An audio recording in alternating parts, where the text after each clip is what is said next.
picture a heavy weight hanging from a spring, just bouncing up and down in this perfect, endless rhythm. Down, up, simple harmonic motion. This is pretty hypnotic to watch, right? But think about this. If you had to actually describe that exact motion mathematically, like say you're designing a car suspension system or engineering a skyscraper so it sways in the wind without, completely snapping, how do you calculate the actual forces at play there? Which brings us to a surprisingly practical question. When exactly does that bouncing spring stop moving, even for just a split second? Well, by the end of this explainer, you're going to understand the core concepts behind these curves, the exact formulas for the 6 trigonometric derivatives, and exactly how to apply them to decode real-world motion. So, let's jump right in. Okay, to describe oscillating motion, we totally rely on the sine and cosine functions. And to figure out their rates of change, we need their derivatives. So let's start with the absolute basic building block. The derivative of sine of x is cosine of x. But what's actually really cool here is the visual relationship. If you look at a sine wave, right at the exact points where it hits its highest peak or its lowest valley, where the curve goes perfectly flat, its rate of change is absolutely zero. And if you look at the derivative curve, the cosine wave, it crosses the x-axis at exactly those same spots, taking the value of 0. It's a perfect visual match. Now, if the derivative of sine is cosine, it is super tempting to just guess that the derivative of cosine is sine, right? Well, wait, this is important. This is a super common spot where students get tripped up. Look at these two side by side and really notice that negative sign. The derivative of the cosine of x is not just sine of x, it's the negative sine of x. Think about it. When the cosine curve is dropping, its rate of change is negative, so its derivative has to be perfectly mirrored below the x-axis. So you might be asking, all right, sine and cosine make sense, but what about tangent? Because in calculus, we don't just stop at sine and cosine, do we? We've got 4 other standard trig functions to handle. But here is the secret. You absolutely do not need to memorize a bunch of brand new, complicated proofs from scratch to figure these out. Let's see how this all builds together. We can actually figure out the tangent function step by step just using tools we already have in our toolbox. First up, we rewrite tangent of x as sine of x divided by cosine of x. It's kind of like translating a concept into a language we already speak. Next, since it's a fraction, we apply the good old quotient rule. Bottom times the derivative of the top minus the top times the derivative of the bottom, all over the bottom squared. After doing some quick algebra and using that handy Pythagorean identity where sine squared plus cosine squared equals 1, the whole thing simplifies down to exactly secant squared of x. The really crucial takeaway here is that by just using the quotient rule, we can unlock the derivatives for all the remaining trig functions. So here is your ultimate cheat sheet. I'd highly recommend taking a mental snapshot of this. We've got the derivative of sine as cosine, and cosine as negative sine. Then tangent becomes secant squared. The derivative of cotangent is negative cosecant squared.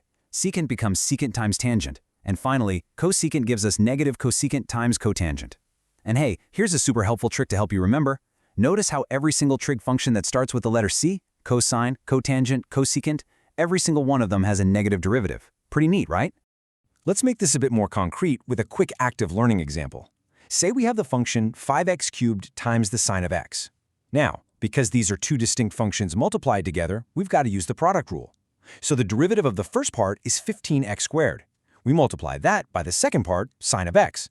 Then we add the first part, 5x cubed, multiplied by the derivative of the second part, which we just learned is cosine of x. Put it all together, and our derivative is 15x squared sine of x plus 5x cubed cosine of x.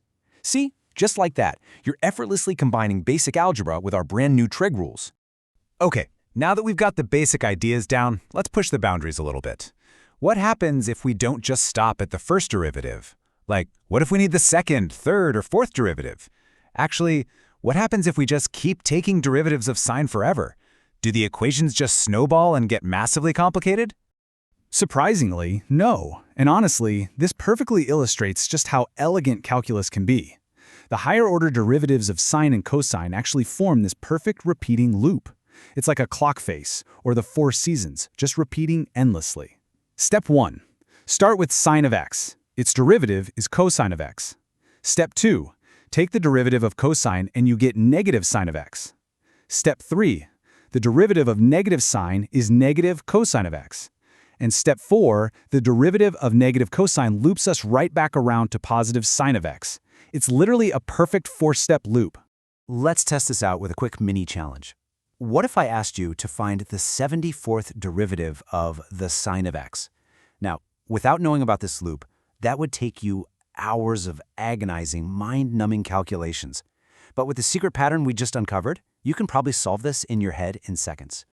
Here is exactly how you decode it. Since the pattern repeats every 4 steps, all we do is divide 74 by 4. Now, 4 goes into 72 perfectly, which gives us 18 full loops. But honestly, we don't even care about the full loops. We only care about the remainder. 74 minus 72 leaves a remainder of 2. That means the 74th derivative lands on exactly the second step of our repeating pattern. And looking back at our loop, step 1 was cosine, and step 2 is negative sine of x. So boom, the 74th derivative of sine of x is simply negative sine of x. All right, let's tie this all back to the real world and that bouncing spring from the very beginning.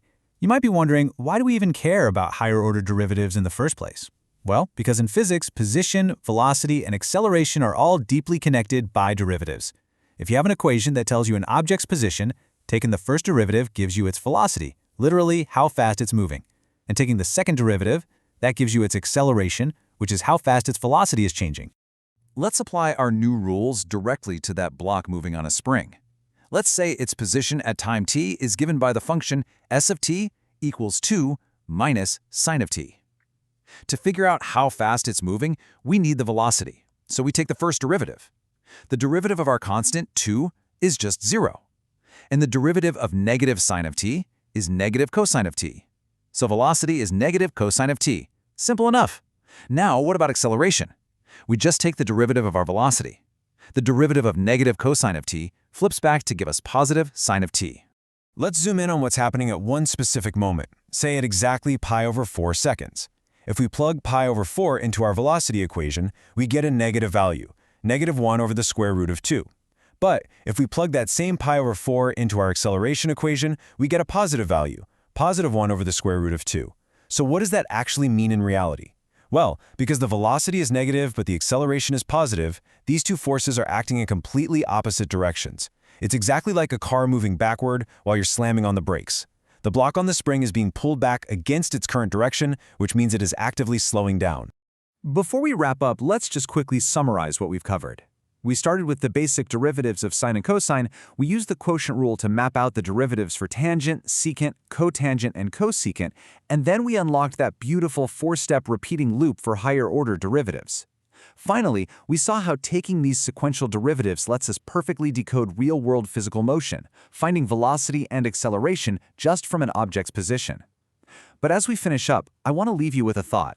If a simple bouncing spring holds this much mathematical elegance, what other hidden patterns govern the motion of the planets, the flow of ocean tides, or the orbit of satellites? Keep that in the back of your mind, because in our next explainer, we'll be tackling the chain rule, which is going to allow us to unpack